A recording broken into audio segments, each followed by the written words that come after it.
যে কথাগুলি বলা হচ্ছে যে বাংলাদেশের বুক চিরে ভারতীয় ট্রেন এক প্রান্ত থেকে আরেক প্রান্তে যাবে, কিন্তু এই সমঝোতা স্মারকে এটিও বলা আছে যে ভারতের মধ্য দিয়েও বাংলাদেশের ট্রেন নেপাল এবং ভুটানে যাবে। এই সমঝোতা স্মারকে বলা আছে, এবং নেপাল এবং ভুটান থেকে বাংলাদেশের ট্রেন বা তাদের ট্রেন ভারতের মধ্য দিয়ে বাংলাদেশে এসে মংলা পোর্ট বা চিটাগং পোর্ট ব্যবহার করবে। তারা কিন্তু এখন কলকাতা পোর্ট ব্যবহার করে, অর্থাৎ আমাদের পোর্টগুলোকে আমরা লাভজনক করব।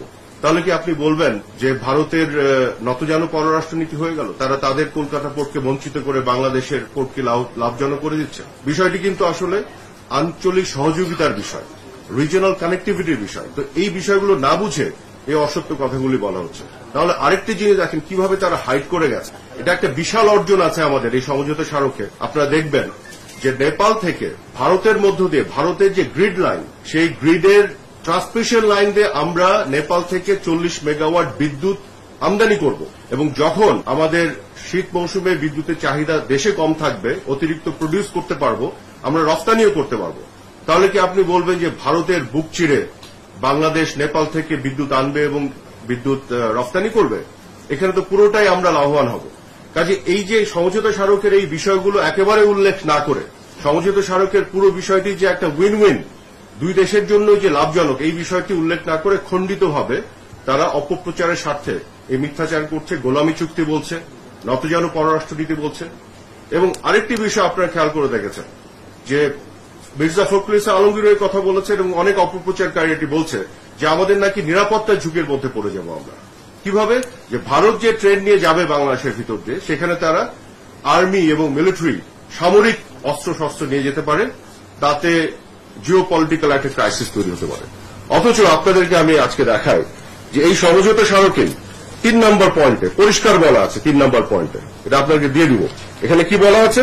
এখানে বলা আছে যে গুডস উইদাউট রেড ট্রাফিক, মানে রেড ট্রাফিকের সংজ্ঞা দেওয়া আছে dangerous and offensive goods including arms, ammunitions and explosives, অর্থাৎ আর্মস, অ্যামিউনেশন অ্যান্ড এক্সপ্লোসিভস এগুলো নেওয়া যাবে না। এই সমঝোতা স্মারকেই পরিষ্কারভাবে বলা আছে। তাহলে এটা কোথায় পেলেন তারা? কল্পিতভাবে একটা উস্কানিমূলক একটা পরিবেশ তৈরি করছেন যেখান থেকে আর্মস নিয়ে যাবে। সমঝোতা স্মারকে তো এটা নিষেধ করা আছে। আরেকটি জিনিস আপনাদের বলি, এই সমঝোতা স্মারকে 4 নম্বর ধারায় বলা আছে সুস্পষ্টভাবে, বলছে কি, the movement of the goods and people within Bangladesh and India shall be subject to the relevant national laws, regulations and administrative provisions. অর্থাৎ ভারতের ট্রেন বাংলাদেশের ভিতরে ঢুকে পড়লেই এটা বাংলাদেশের আইনের মধ্যে অপারেটেড হতে হবে। একইভাবে বাংলাদেশের ট্রেন যখন ভারতের ভিতরে ঢুকে নেপাল বা ভুটানে যাবে, সেটা ভারতের আইনের মধ্যে অপারেটেড হবে। অর্থাৎ আমরা কিন্তু আমাদের আইনের মধ্যে এটাকে অপারেশনের বাইরে যাওয়ার কোনো সুযোগ নেই। কাজে এটা টোটালি বাংলাদেশের মানুষকে বিভ্রান্ত করার জন্য, উস্কানি দেওয়ার জন্য এই কল্পিত একটা রূপকথার গল্প তারা তৈরি করেছে, যেটা আমাদের নিরাপত্তা ঝুঁকিতে ফেলবে। গোটা বিশ্ব আজকে এগিয়ে যাচ্ছে রিজিওনাল কানেক্টিভিটির মাধ্যমে। আপনারা দেখেছেন ব্রেক্সিটের ফলে আজকে যুক্তরাজ্য অর্থাৎ ব্রিটেন কি ধরনের বিপদে পড়েছে, আলাদা হয়েছে। গোটা বিশ্ব যে আধুনিক চিন্তা করছে, কানেক্টিভিটির মধ্যে আসতে যাচ্ছে, আমরা কিন্তু এটা এককভাবে ভারতকে দেইনি যে ভারত শুধু ট্রেন নিয়ে চলে যাবে। আমরা ভারতের উপর দিয়ে নেপাল ভুটানে যাব, নেপাল ভুটানও ভারতের উপর দিয়ে বাংলাদেশে এসে আমাদের পোর্ট ব্যবহার করবে, আমাদের পোর্টগুলি লাভজনক হবে। আমরা নেপাল থেকে, ভুটান থেকে আমরা ভারতের ট্রান্সমিশন লাইন দিয়ে আমরা বিদ্যুৎ আমদানি করে বাংলাদেশে নিয়ে আসবো। এটা একটা ওভারঅল কানেক্টিভিটি আঞ্চলিক যোগাযোগের মধ্যে নিয়ে আসা হয়েছে, যাতে করে বাংলাদেশের দীর্ঘমেয়াদে বাংলাদেশের জনগণের লাভ হয়। সেইটিকে কিভাবে তারা বিকৃতভাবে উপস্থাপন করছে।